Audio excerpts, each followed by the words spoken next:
Leslie, ഞാൻ lovely. സംസാരം TV യിലേക്ക് എല്ലാ പ്രിയപ്പെട്ടവർക്കും സ്വാഗതം.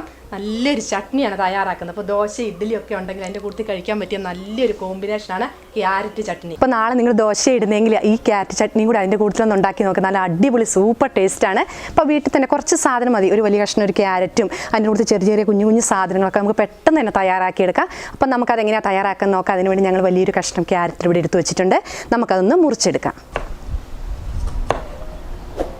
ഇങ്ങനെ ഇതേ രീതിയിൽ നമ്മൾ മുറിച്ചെടുത്താൽ മതി. നടുവേ കീറി വെച്ചിട്ട് 4 കഷ്ണങ്ങളാക്കി ചെറുതായി നമ്മൾ എണ്ണയെ വഴറ്റിയെടുക്കുന്ന അപ്പോൾ ചെറിയ കഷ്ണങ്ങളാക്കി നമ്മൾ മുറിച്ചെടുത്തിട്ടുണ്ട്. അതുപോലെ നമ്മളൊരു തക്കാളി അതും നമുക്ക് മുറിച്ചെടുക്കണം. പിന്നെ ഒരു ചെറിയൊരു സവോള നമുക്ക് ചെറുതായിട്ട് കനം കുറച്ച് അരിഞ്ഞെടുക്കുക. സവോള അരിയുന്ന സമയം കൊണ്ട് നമുക്കൊരു പാൻ വെച്ച് വെളിച്ചെണ്ണ ഒഴിച്ചു കൊടുക്കാം. പാൻ ചൂടായിട്ട് നമുക്ക് ഇതിലേക്ക് 1 ടേബിൾ സ്പൂൺ വെളിച്ചെണ്ണ ഒഴിച്ചു കൊടുക്കാം.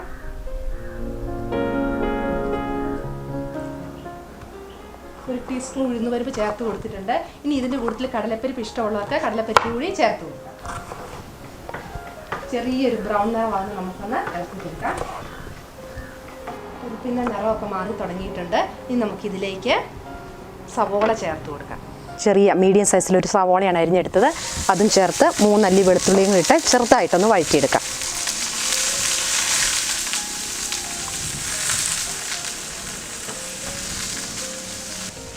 ചെറുതായിട്ടൊന്ന് വാടിയാൽ മതി. അതിൻ്റെ ഒന്ന് ചെറുതായിട്ടൊരു മയമായി നമ്മൾ ഇതെല്ലാം ഒരു മിക്സിയിലിട്ട് നമ്മൾ അടിച്ചെടുക്കുന്നതാണ്. ആ കൂട്ടത്തിൽ തന്നെ ചെറിയൊരു തക്കാളി, ഒരു മീഡിയം സൈസിലുള്ള ചെറിയൊരു തക്കാളി മതി. അതും കൂടെ നമുക്ക് അതിനകത്തേക്ക് ചേർത്ത് കൊടുക്കാം. കൂട്ടത്തിൽ തന്നെ ഒരു തണ്ട് മല്ലിയില, 5 വറ്റൽമുളക്, ചെറിയൊരു കഷ്ണം ഒരു പുളിക്ക് വേണ്ടി ചെറിയൊരു വാളംപുളി, അതെല്ലാം കൂടെ ചേർത്ത് കൊടുത്ത് നന്നായിട്ടൊന്ന് വഴറ്റിയെടുക്കാം. എല്ലാം കൂടെ നമ്മൾ ജാറിലിട്ട് നമ്മൾ നന്നായിട്ട് തണുത്ത ശേഷം നമ്മൾ നന്നായിട്ട് മിക്സിയിലിട്ട് നമ്മൾ പേസ്റ്റ് രൂപത്തിൽ അരച്ചെടുക്കേണ്ടതാണ്. അപ്പോൾ ചെറുതായിട്ടൊന്ന് വഴന്ന് വരുമ്പോഴത്തേക്ക് നമുക്ക് ക്യാരറ്റും കൂടെ ചേർത്ത് കൊടുക്കാം. തക്കാളിയും സവോളയും എല്ലാം വഴന്ന് വന്നിട്ടുണ്ട്. ഇനി നമുക്ക് ഇതിലേക്ക് ക്യാരറ്റ് ചേർത്ത് കൊടുക്കാം.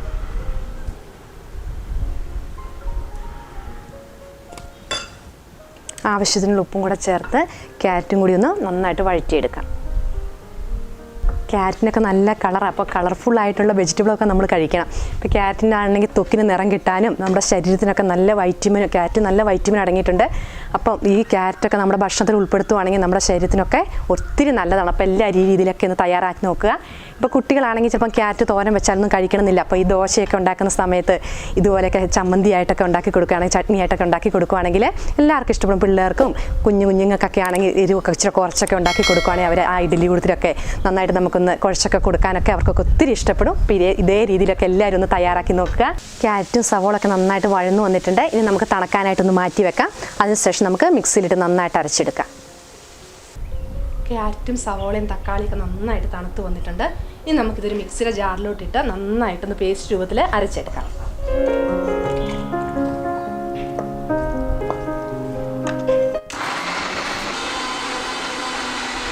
നമ്മൾ നന്നായിട്ട് ക്യാരറ്റും സവോളയൊക്കെ നന്നായിട്ട് അരച്ചെടുത്തിട്ടുണ്ട് പേസ്റ്റ് രൂപത്തിൽ. ഇതേ രീതിയിൽ നന്നായിട്ട് പേസ്റ്റ് രൂപത്തിൽ അരച്ചെടുക്കുക. ഇനി നമുക്കിതൊരു ബൗളിലേക്ക് മാറ്റാം.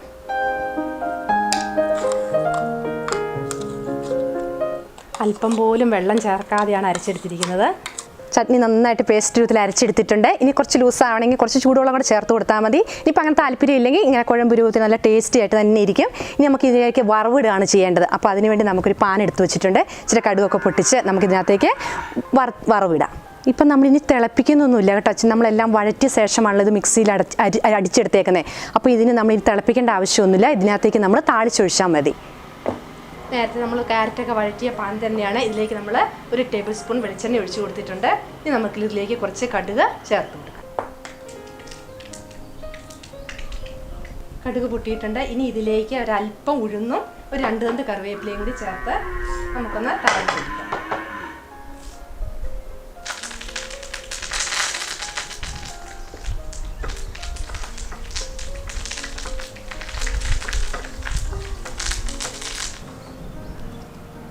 നമുക്ക് നന്നായിട്ടൊന്ന് മിക്സ് ചെയ്യാം.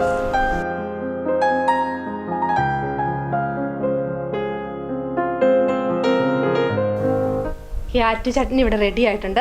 അപ്പോൾ നമുക്ക് 2-3 ഇഡ്ഡലിയൊക്കെ രാവിലെ ഞങ്ങൾക്ക് ഇന്ന് ഇഡ്ഡലിയായിരുന്നു. അപ്പോൾ ഇഡ്ഡലിയുടെ ഒക്കെ ഒന്ന് ചേർത്ത് നമുക്കൊന്ന് കഴിച്ച് നോക്കാം. അതുപോലെ ഒരല്പം ചമ്മന്തിയൊക്കെ എടുത്ത് ഇട്ട് കൊടുക്കാം. ഇന്ന് ഞാൻ ടേസ്റ്റ് ചെയ്യുന്നില്ല, മോള് ടേസ്റ്റ് ചെയ്യട്ടെ. വാ ഓടുവാ, കഴിച്ചു നോക്കിയിട്ട് എങ്ങനെയുണ്ടെന്നൊക്കെ പറഞ്ഞു കൊടുത്തേ. ചമ്മന്തിയൊക്കെ എടുത്ത് നന്നായിട്ട് എടുത്ത് കഴിക്കും. ഇഡലിയുടെ കഴിക്കാൻ നല്ല അടിപൊളി ടേസ്റ്റാ. തേങ്ങ ചുട്ടരച്ച ചമ്മന്തിയുടെ ഒരു ടേസ്റ്റ് ഉണ്ട്. ആണോ? ഇഷ്ടമായോ? ആ, അമ്മ ഞങ്ങൾക്ക് ഇത് ഇടയ്ക്കിടയ്ക്ക് ഉണ്ടാക്കി തരും. നല്ല സൂപ്പർ ടേസ്റ്റാ. അപ്പോൾ നിങ്ങളെല്ലാവരും ഇതേ രീതിയിൽ ഒന്ന് ട്രൈ ചെയ്ത് നോക്കണം. നമുക്ക് ഇതേ രീതിയിൽ തന്നെ കുറുകി ഇരുന്നാൽ മതി. അതാണ് അതിൻ്റെ ഏറ്റവും ടേസ്റ്റ്. പിന്നെ വറവും കൂടി ഇട്ടാൽ പിന്നെ പറയാൻ വേണ്ട. ദോശയ്ക്കും ഇഡ്ഡലിക്കും ഒക്കെ കൂട്ടാൻ വേണ്ടി നല്ല അടിപൊളി ഒരു ചട്നി തന്നെയാണെന്ന് പറയാം. അപ്പോൾ എല്ലാവരും ഇതേ രീതിയിൽ ട്രൈ ചെയ്ത് നോക്കുക. ഞങ്ങളുടെ അഭിപ്രായങ്ങൾ അറിയിക്കുക. നിങ്ങളുടെ വീഡിയോ ഇഷ്ടമായെങ്കിൽ എല്ലാവരും ഒന്ന് ലൈക്ക് ചെയ്യുക. പ്രിയപ്പെട്ടവർക്കൊക്കെ ഒന്ന് ഷെയർ ചെയ്യുക. അപ്പം നല്ലൊരു വിഭവമായിട്ട് വീണ്ടും കാണാം. Bye bye.